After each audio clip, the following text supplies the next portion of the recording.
Okay, here we go again. So while we're playing, kind of want to talk about a few things. So let me set this to auto and then I'll get on with it. Okay, so what I want to talk about it's to do with the quality of the recent Robot Wars, or more to do with why I think the modern ones, well, it's the modern, but mainly VX and T, yeah, why those ones doesn't seem as good as the older ones, like such as Z, Z2, and or even the older ones. So I've told a lot of people that the plot it's not too good in the recent ones, and the animation that's not the best. I still believe that, but I never really looked into why that is, or the reason why I feel that way, and I never really understood it myself either.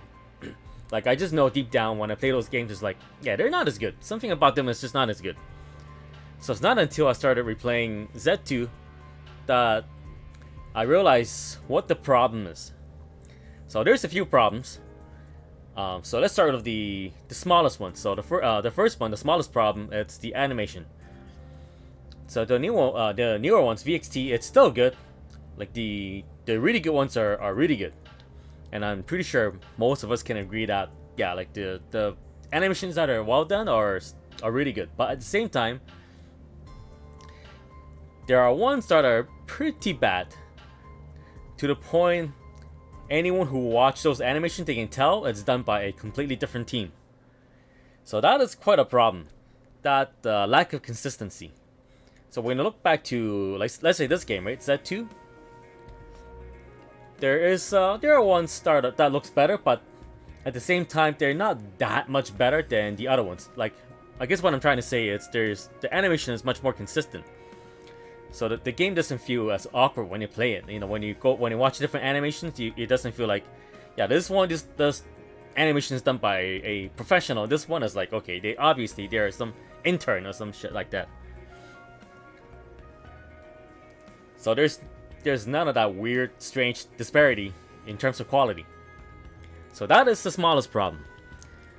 So next, let's talk about the plot of the game, or how they, or how the plot of a different anime kind of meshes together. So in the older games, I feel like they spend a lot more time developing the plot. And sometimes they'll even spend like 2 or 3 stages in a row just to kind of develop that specific plot from that anime. And when they do, they are pretty faithful to the source material. Whereas VXT, especially T, I feel like T, it's a pretty big offender in this, where they'll just take like small portions, small aspect of the source material and just implement it. The biggest example being Gunbuster or Aim for the Top in T. For those who've seen Gunbuster, we all know that anime, it's crazy. The threat of NCTMC are legit. Like they are a legit threat for the whole galaxy. So whenever they show up, you know, shit is about to go. Shit is about to get real. But in T, it's just they mention them a few times, briefly explain how dangerous they are. They only showed up for like 3 or 4 stages, and that's it. Like the grand showdown, we just killed like a map 4 of them, nothing too crazy, and that's it. And that's it for the plot of Gunbuster, of all things. That should be like their climax, well, one of their climax, but they completely botched it. So that's kind of not acceptable. And same thing with Gao Gaigar. I feel like the plot for the second half of the series, it's pretty intense, and then I feel like in T they kind of botched it. The threat level, the scale of things has been kind of watered down, and I feel like that is a pretty common trend in the last 3 games. While for VNT, I actually haven't played X, so I don't know how that is there, but in VNT, a lot of the plots have been kind of toned down. I felt like it just took like maybe a quarter of the original plot and put it into the game, and that's it, and call it a day. So I guess out of V and T, the best the most like well implemented plot might be Yamato. And then for T, I want to say it's Rare, but even then, I felt like they left out a lot of stuff. And even some of the sillier ones. Well, although a lot of those are kind of locked behind DLC now, right now. So I guess that's that. Because actually, one of the earlier stages in this game, it's from Geass, and they kind of went through the whole Cupid Day plot. They actually spent a whole stage for that. And that's something that's missing in the modern games. Okay, and then next point, it's still kind of related to the plot, is how they handle the villains or antagonists. So let's start with the OG villains or original antagonists. So in V and T at least, I felt like it's a huge waste of potential. Because in both those series, they kind of depict the enemy faction, the enemy faction as this big, threatening faction, right? Like they're really dangerous. They have a lot of influence all over the galaxy or universe or whatever. But when we actually confront them, we only see like a fraction of like what they consist of. We don't see too much of what they're really capable of, and that's something that's really missing. And then more importantly, from the enemy side, there is very little interaction between characters to really develop who they are as a character. Because if you think back to V, it's just I forgot their names, but the guy who's all about speed, and then the lady who wants to be beautiful, and that's it. There's no interaction between the characters, that like very, very little. They're just kind of there to provide an obstacle for the players, right? There's no story, no development whatsoever. There's nothing for them. Like even the sphere actors from Z3 has more development than those guys, and I feel like those characters aren't even that well written.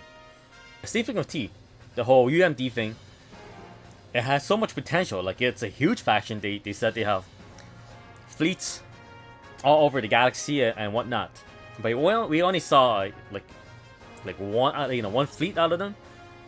And then in terms of like named characters, there's only I think like 3 or 4 of them, and they don't really interact with each other. They just send them one by one, kinda, and we take care of them, right?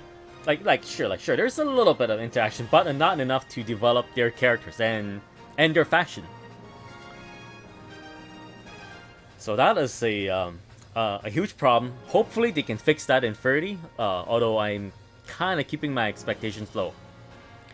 And then on that line, still staying with the whole antagonist theme, the same thing kind of happens for antagonists that's from an actual anime.